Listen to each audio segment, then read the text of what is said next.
Hey viewers, welcome to another game of the Casual Pro Gamer. And today we're doing a Corki game. And Corki is played by Sasquatch. And Sasquatch has been trying out for the team, as have many of the players that actually send in games. I've been having loads of fun playing with you guys, and yeah, it's also the reason why I haven't been putting up a whole lot of League of Legends games. Because I kind of, well, I spend all my time playing instead of commentating the matches. And so far I haven't recorded, that's a real nice skin on this, what's his face? Corki. Anyway, I haven't recorded any of the games yet, because I wanted to have no lags for at least a while I tested out some people. And so far I've only lost one match in like 3 days of full-time playing. Well, not full-time, but like 4 hours a day. And that means that I played like, I don't know, something like 10 matches, 12 matches. I think about that much, and I only that many. I only lost one. So playing in a team definitely pays off, and yeah, I've been having a lot of fun with everyone on chat, because especially if you're winning, and that happens a lot, then it is so much fun to just discuss tactics and see what went wrong in a team fight, and yeah, people don't get discouraged, and that's really what I liked. I expected a lot more people to get discouraged when things are going badly. Yeah, we had a game with, I think it was 4 and 12. So we had 4 kills, they had 12 kills, and we managed to come back because we stayed positive, and we just got some free dragons, and we got a lot of free dragons. I think we got 3 dragons in a row before they even noticed there was a dragon on the map. And we came back in that way, and we got a Baron, and it was a long game, but we still, because we were staying positive, we could just, well, keep on playing and keep on winning, and that was kind of awesome. It's kind of a shame they didn't do anything else with this Corki skin. It looks really awesome. I hadn't seen it yet, so kind of hoped it would have something like the other Corki skin, the one with the fireworks, so that they modified all of his skills as well. But yeah, it's too much work, I guess, for the money they make of it. Although they make several hundreds of dollars off of each skin they make. Anyway. Yeah, Corki here in game with Galio against Alistar and Corki. So Corki doing a reasonable job of last hitting. He's kind of hitting the minions a little bit too much. That's why the lane is pushed. Don't know if the enemy team has a jungler. Yes, they do. So Gangplank hasn't been coming in yet. Don't think he can do a whole lot against these two, because Corki can just Valkyrie flash away. Plus he has an exhaust to make it even harder to catch him. Then the Corki is really low all the time, and if Corki is really low, then the main damage dealer is not going to get into the fight, or not able to get into the fight. And yeah, this Galio also, yeah, he can do quite a bit of damage and quite a bit of help on any gank. I mean, he has a shield that he can give to Corki if needed. He can also shield himself, obviously. And yeah, all in all, that's a really hard lane to gank. And yeah, I guess that's why we haven't seen him yet. So Corki going in for some harassment, I guess, from the side. But Corki wise enough to stay away from that. And apparently we have more Dutch guys here, because this I forgot his name. Oh my god. What's the monkey name? Wukong is definitely Dutch. But yeah. So there's still going to be team trials for another few days. Because, well, I don't have all the time in the world to play and people aren't always online. And yeah, I do see I get a lot of requests from the same people over and over again, and I know you're very eager to play, and it's very much fun to play, especially if you're winning. And well, as I said, I have mostly been winning, making me think that I was actually right, that most of my losses were due to my team and not due to me. But I got carried a few times as well. I mean, I had some bad games in there as well, I think 1 or 2, where I kind of lost the lane and then got carried by someone in top lane or mid lane that completely went berserk and got godlike and legendary and all that kind of nonsense. So there we go, nonsense. Or the Valkyrie used, and yeah, a completely worthless gank. Nothing done, not even a single hit on Corki. And that's exactly how you need to play Corki. You need to be very defensive and stay back. You can of course not dodge the ultimate from Kog'Maw without boots. And at the moment he only has Doran's Blade, so it's time to recall. Yeah, just as I start to discuss that, he actually does that. He's probably going for boots now and some other good stuff. Oh, he didn't actually go back. Okay. I was assuming he had gone back and was buying some nice stuff there. And now he is back. So he's going for the BF sword first, not the boots. That is surprising. And then buying a side ward, although that should probably be Galio doing that. Galio's stealing a lot of minions here. He shouldn't be stealing any. He has 25 already compared to the 52, so he's stealing 1 in every 3 minions. That's quite a big deal. And especially if you have an enemy Alistar who's not taking anything, I'm assuming. No, he has 1. But Kog'Maw only has 57, so Corki keeping up with Kog'Maw even though the Galio is completely stealing whatever he can. Which is, yeah, I guess kind of okay. Done. Well, it's still not okay. If you're going support or something, then you shouldn't do that. So I have been playing support for all of the games so far, because I really like support and I think I'm really good at it. I'm just still learning to play Taric, so the 1 or 2 bad games that I had were both, or well, I don't know, one of them was at least really bad, but the other one was kind of, well, wasn't really bad, but it definitely wasn't good either. And yeah, both times I was playing Taric. Although I did have some nice games with Taric as well.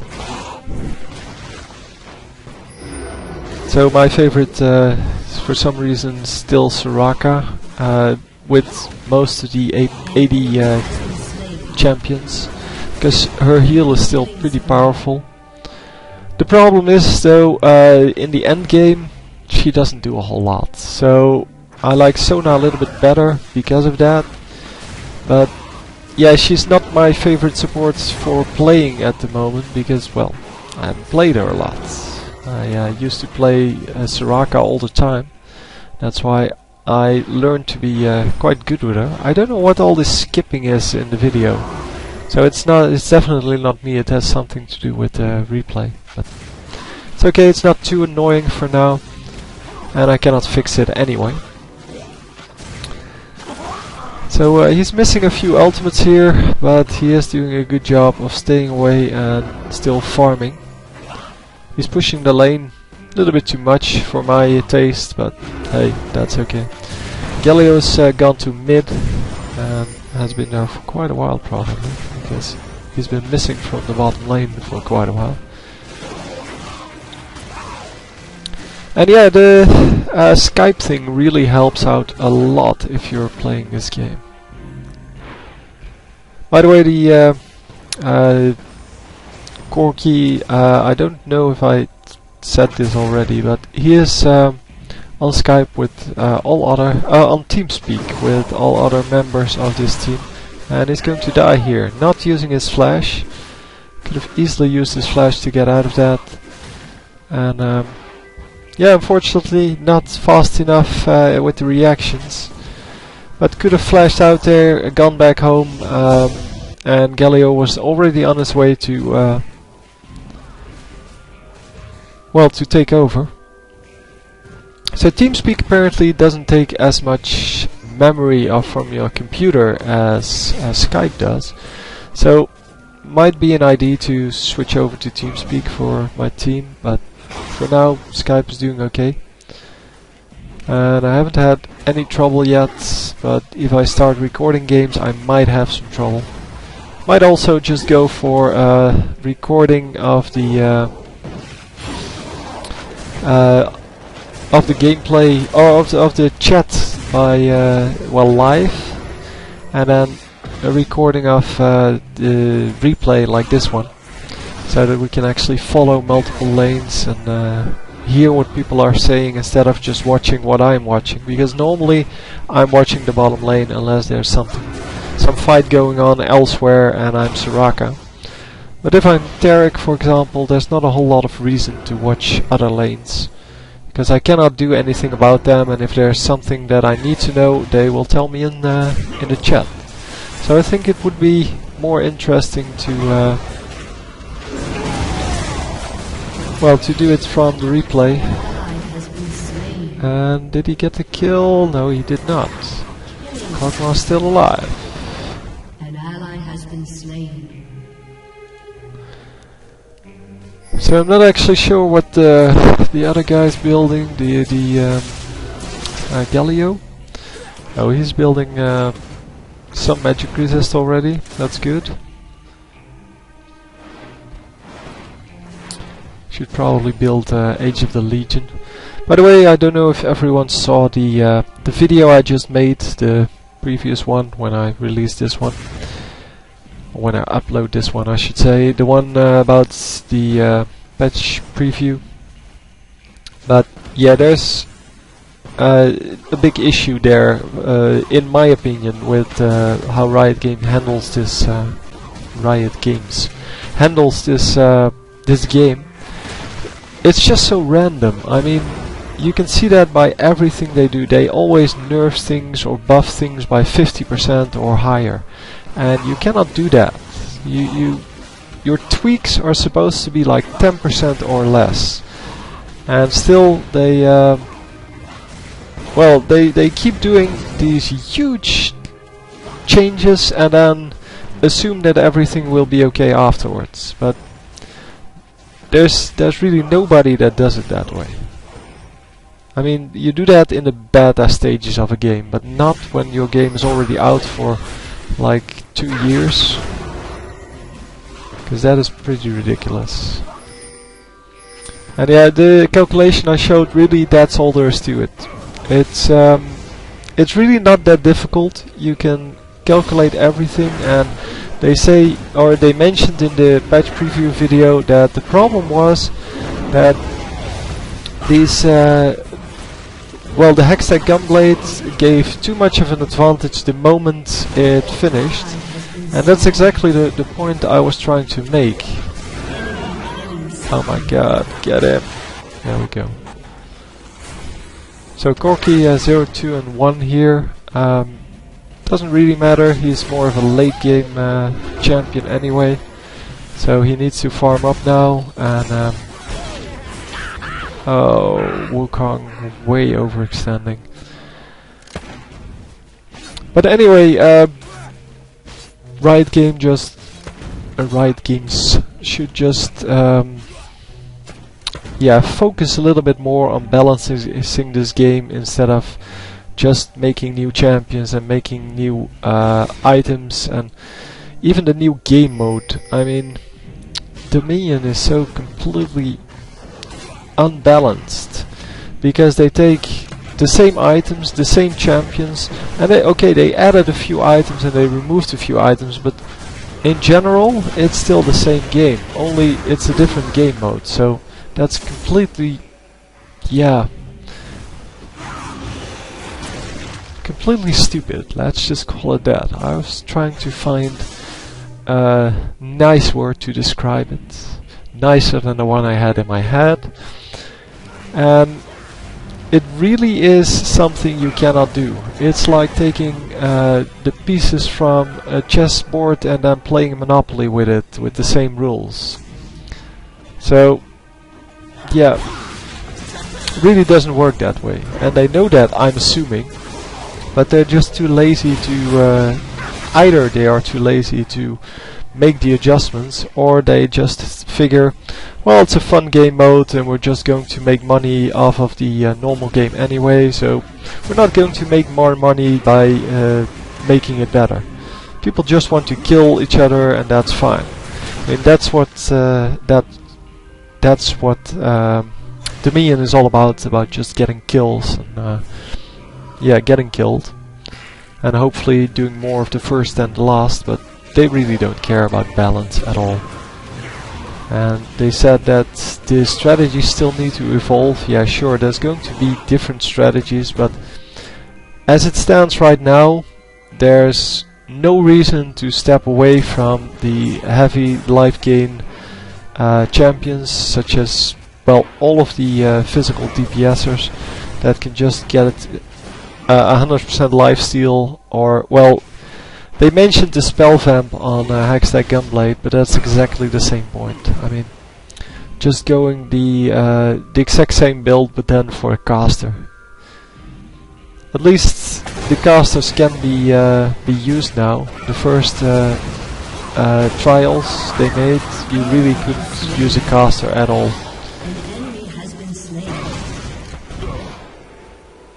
And nowadays you can use a caster, you're just getting killed a whole lot if you don't have a flash-like skill, like Ezreal or Kassadin, or yeah, you have several LeBlanc. And if you are tanky DPS and you have one like Jarvan, then you're completely ridiculous on this map. Well, I guess Riven too. Riven is also very good on the map. I think she's made for this map, because she's completely ridiculous. But anyhow, the game continues with some farming, and normally I would skip through this, but since I'm not really discussing the gameplay, it doesn't really matter too much to me. Yeah, trying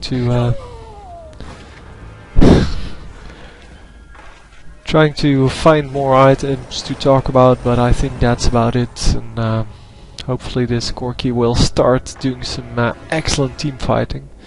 It is 10 to 15 now, so normally this is when the team says, well, we either have to play better and win, or we have to or we're just going to lose. And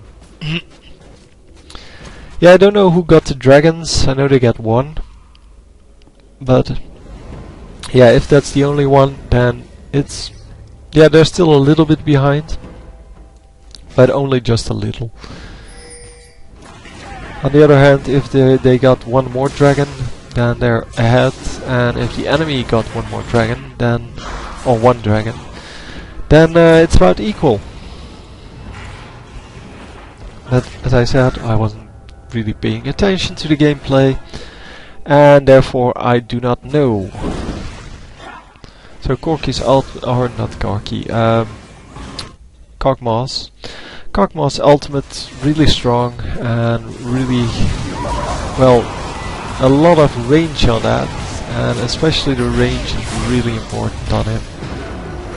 I don't know why he didn't just Valkyrie over to kill these guys, but well, to kill the one guy at least, because there's two of them escaping now at very low health. They could have definitely taken that out.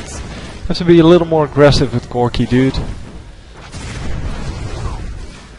But they're still going to get this turret, I'm assuming. Come on, get the turret. They're not getting the turret.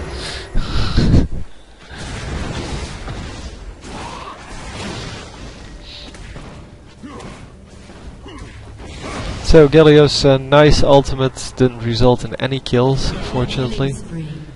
And yeah, it's now 10 to 17, so the enemy did get two... they did get two kills, and yeah.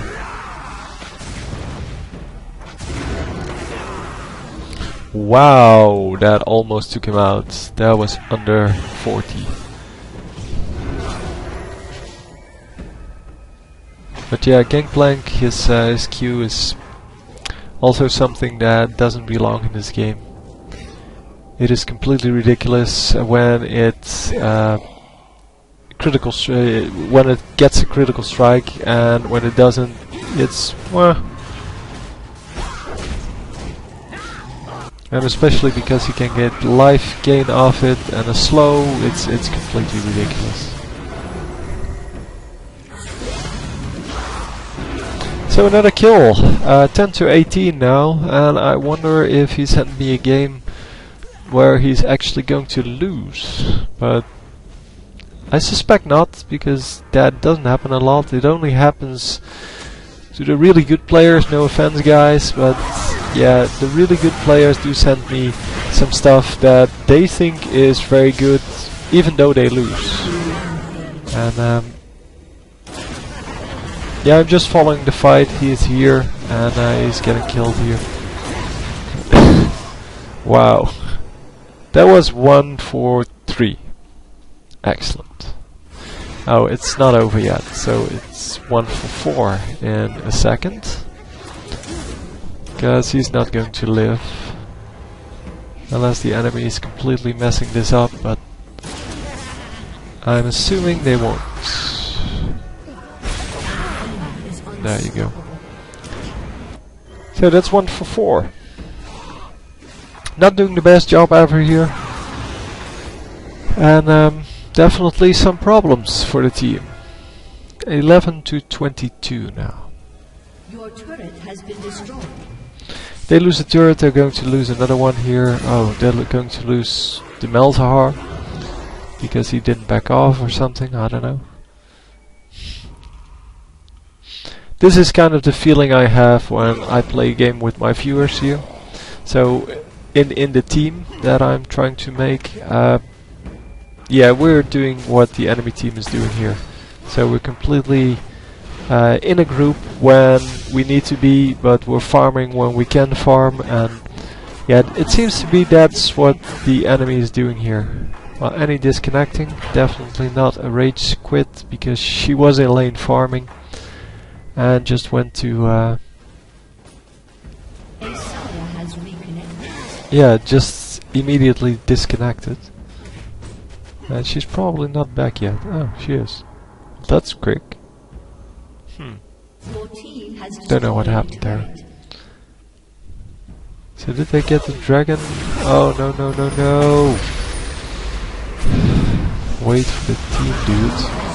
But yeah, the Gassadin completely messing up there, not using his Rift Walk to get out of that.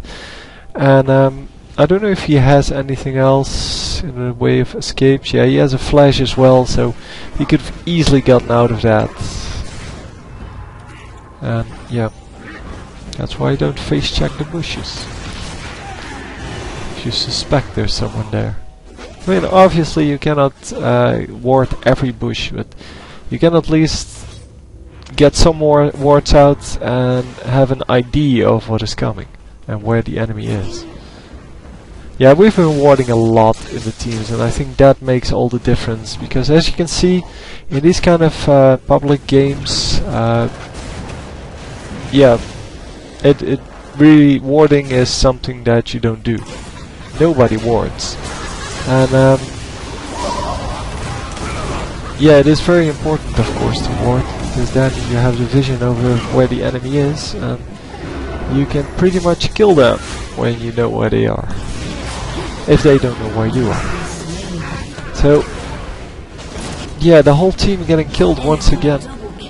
But Corki escaping this time at 0 mana. And he does have his flash up, and he's going to flash over. Oh, but he's not safe yet. He does have Valkyrie up. Valkyrie over the wall. Is this enough? No, it's not. Although Kog'Maw really cannot do a whole lot here. He maybe can hit 1 or 2 hits, and that's about it. So nice escape. Meltar coming in to help him out, and Corki probably going home to heal and get some items, or just staying in. But yeah, at very low mana, 160 mana, 200 now. But that means that yeah, he has to watch out that his Valkyrie is still available. Because without his Valkyrie, he's yeah, he's pretty much dead if he gets caught. He does have an additional flash, which is I think kind of smart.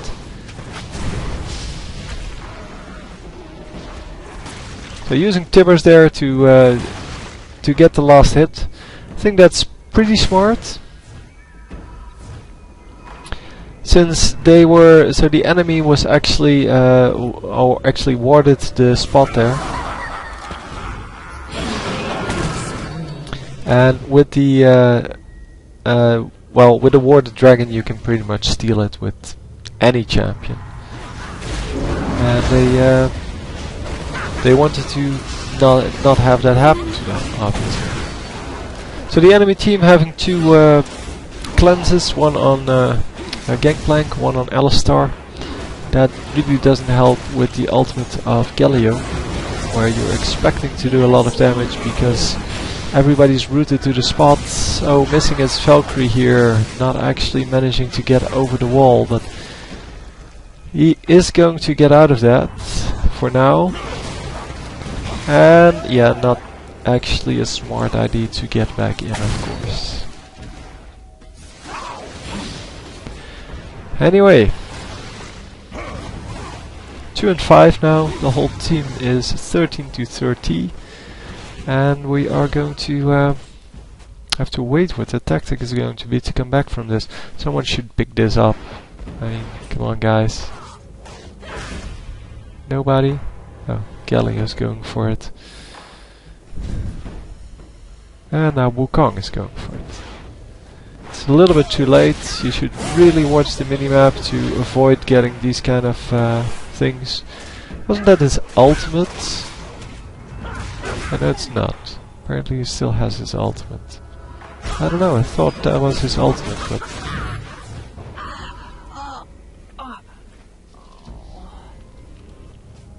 Anyway, continuing on.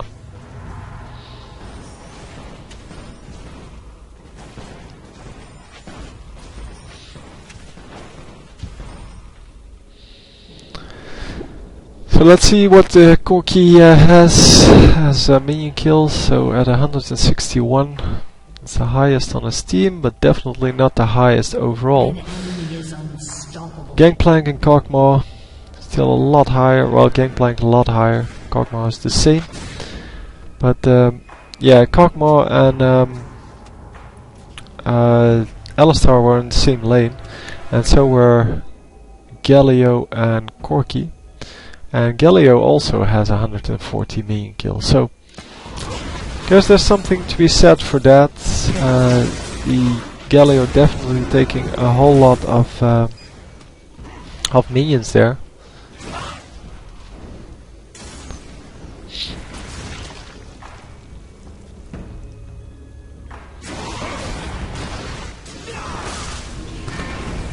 And yeah, just defending the turret now. Don't know how long this game's going to last, but if they're going to win, it's probably going to last for a little bit more. No, we don't want to surrender. Come on. Who surrenders? Surrender is for noobs. Then again, being 1332 behind, it's probably time to really look at what you're doing and what you're doing wrong. So getting a nice initiate here, but already used his Valkyrie to get into this fight, and doesn't have it to chase. But yeah, does get the kill, and does get 139 gold more than his opponent, as he got the kill first. And so his score is set to, his gold value is set to 300 again.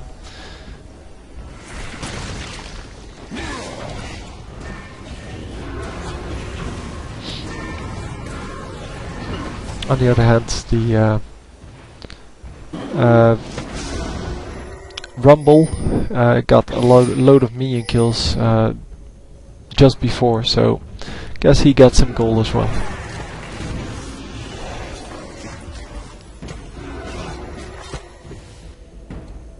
So dragon is up again. They should really get some dragons going, because, well, it's the only way to really come back.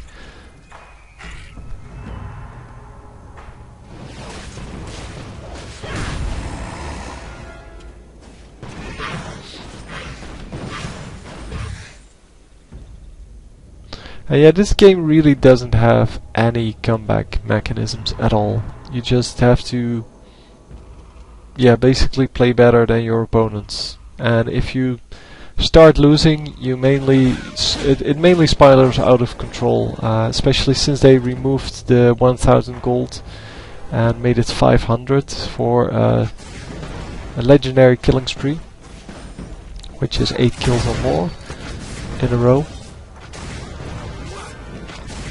Yeah, it used to be 1000, now it's 500. That's a huge difference. That's also a 71% difference in the bonus gold, that is. So that's once again what I was saying in the beginning. They modify these things by so much, such high percentages. You cannot just change something by 71% and assume it's still balanced. Assuming it was nearly balanced when you first did it. But yeah, if you don't know how to calculate these things and you just do something random, then this will happen.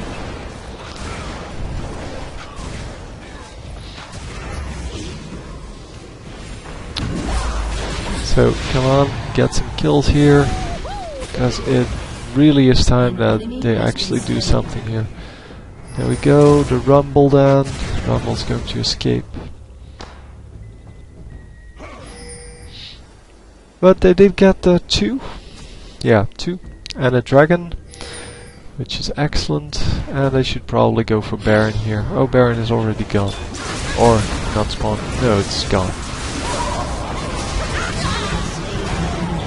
And yeah, actually picking up 2 kills here.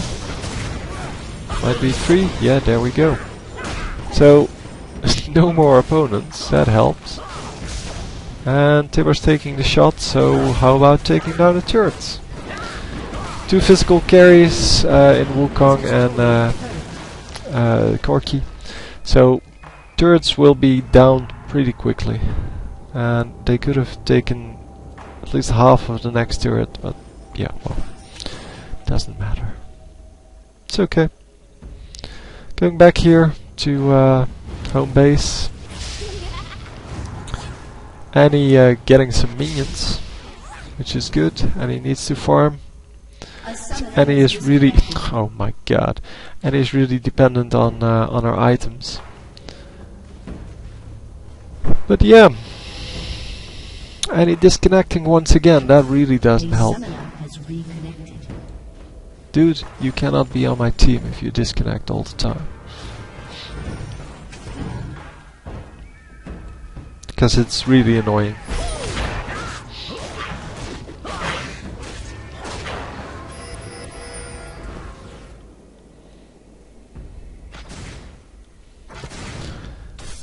Yeah, probably should help out here and not poke at the Baron.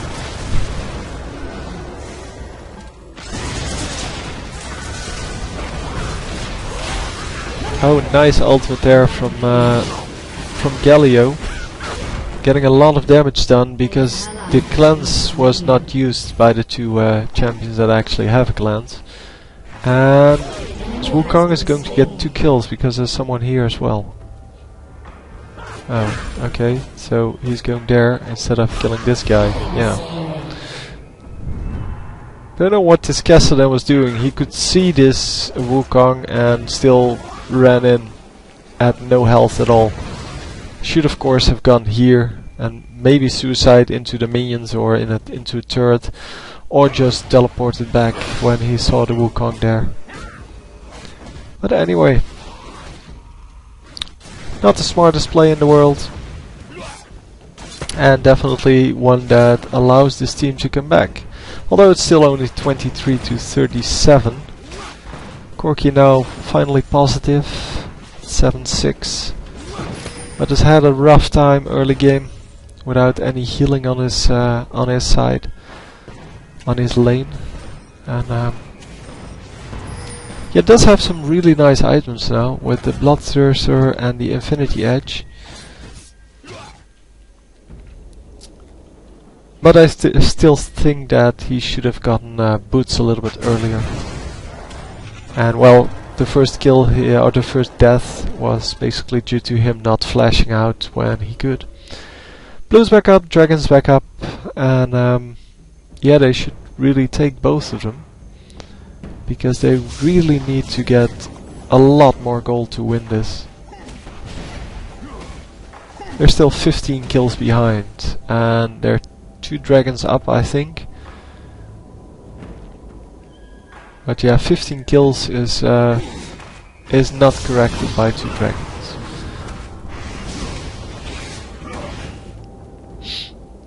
So I don't know what the so they're getting a 3rd dragon, and then it's about 3 kills per dragon, I think. Gold wise, you get about 1,000 gold from dragon, and yeah, that's about 3 kills. So that's 9 kills they gained back, and that means that it's basically 32 to 37, making it a whole lot better. A huge team fight here, but Corki isn't there, and yeah, I don't know why these guys keep engaging here. Melhard definitely should run back, and yeah, he just gets killed for no good reason. But then these guys stay in, and yeah, knowing that the whole team will obviously join in the fight, and yeah, they're going to get killed. Well, one of them at least, and no, there's not going to be a 2nd kill because everyone is backing off. But they should have backed off really way earlier. They shouldn't have engaged in that fight. The whatever it was flashed over this wall, then ran into this bush, and instead of going back like this way, he went in that way. And that was pretty much why they got killed. So it was still a 1-for-1 trade because the enemy team was staying in the fight, even though they knew the whole team would be coming. But the warding is pretty bad on the enemy team, so they place 1 ward here, but it's going to get killed in a matter of seconds. Cannot reach it from there, dude. What are you trying to do? Oh yeah, this is good.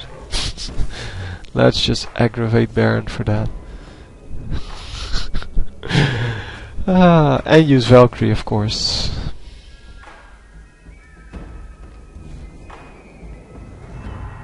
So apparently their pink ward timed out. Oh, no, it was taken out by the enemy. I'm assuming they do have an oracle.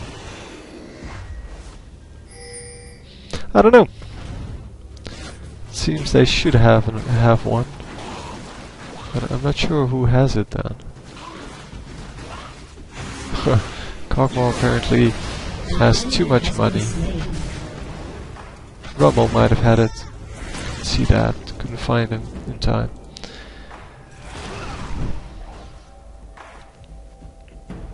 And yeah, Baron is now pretty much open, because without Rumble there's no way they can fight. They can still do the damage, but they will get killed. But apparently the turret is a higher priority, which is a choice. I mean, it doesn't matter which one of the two you choose, as long as you choose one, then you go for that. But in this case, might have been better to just go for Baron. Especially when you have an Oracles, you can wipe out all the wards.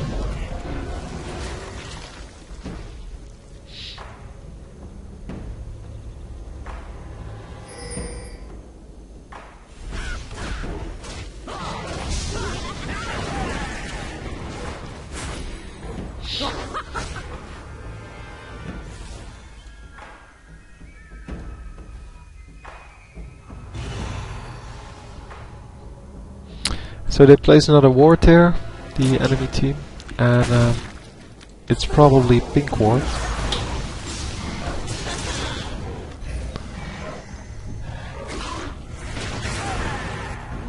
Some fighting going on, but yeah, once again the Corki isn't there.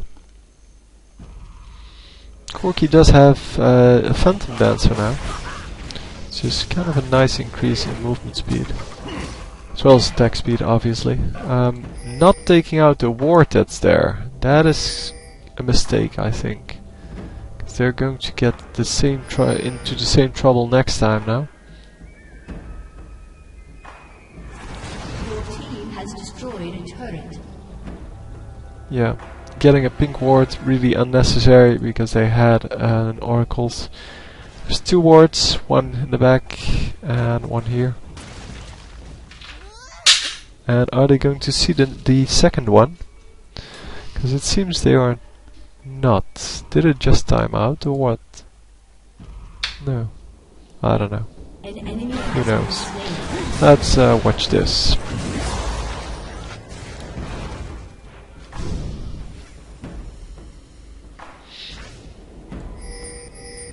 So now they're finally going for Baron.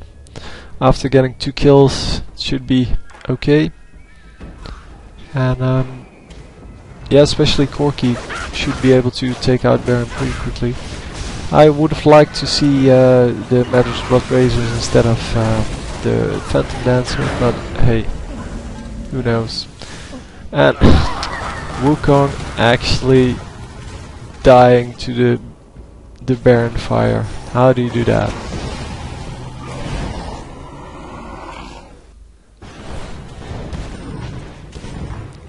Wow, that's nice attack speed there. 1.6 attacks per second. And yeah, pretty much owning up the whole place. I want to see if Wukong actually got the Baron buff. Because they were discussing that in DreamHack, I think.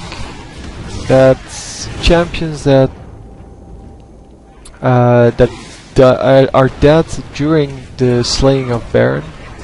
So when the last hit falls, basically, they should get Baron buff, but I've never seen it, and indeed he doesn't get it. So I'm not sure why they discussed it there, because I wasn't paying enough attention to it. Because it seemed like a reasonable idea. It also seems like a reasonable idea not to do it. I think it's okay like it is now, but I was just wondering why they were discussing it.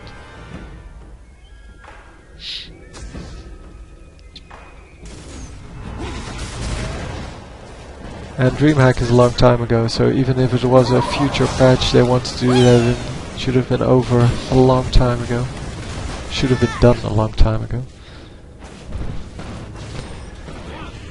So this this team fighting phase is kind of going well for them. They are back to 30 to 39. They're ahead in gold now because they had some pretty big kill streaks on the enemy team and death streaks on their team, meaning you give less gold and the opponents give more gold. And yeah, they also have a couple of dragons, well, 3 dragons, and maybe 4 even. I think 3. And a Baron, so they are definitely ahead in kills. Because the Baron is worth 5 champion kills in gold, not in experience. But that's a pretty big deal.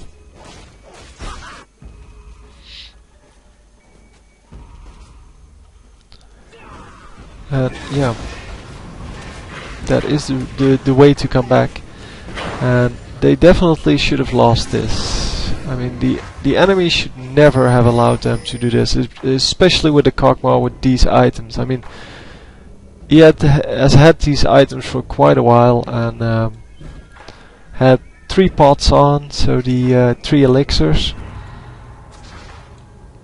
and he doesn't have them anymore, but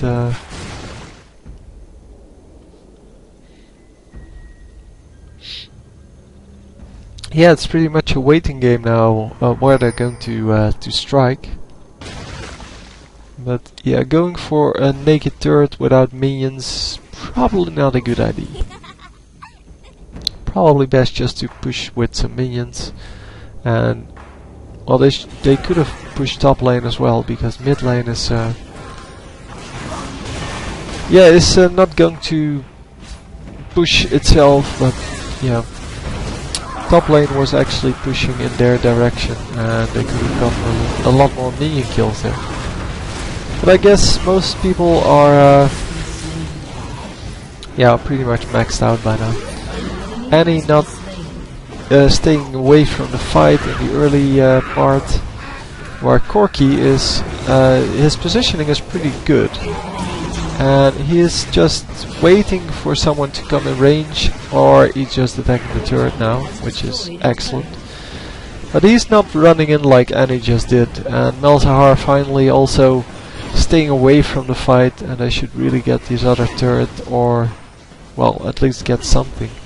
As an AD carry, in this case, you shouldn't farm, you should go for the turret. You should leave it to the AP carry to farm up the minions, because you can take down a turret in seconds, and they take like minutes. So anyway, even though they were still behind in kills, they won because of the dragons and the Baron, and all in all, it's a good tactic to come back. And it's not a really a tactic, because if the opponents are good enough, then they will just ward Dragon and Baron, because they will know that that's the only way you can come back. And yeah, that's what they did. So, thanks for sending this one to me. I will see you next time. Hope you enjoyed. GG.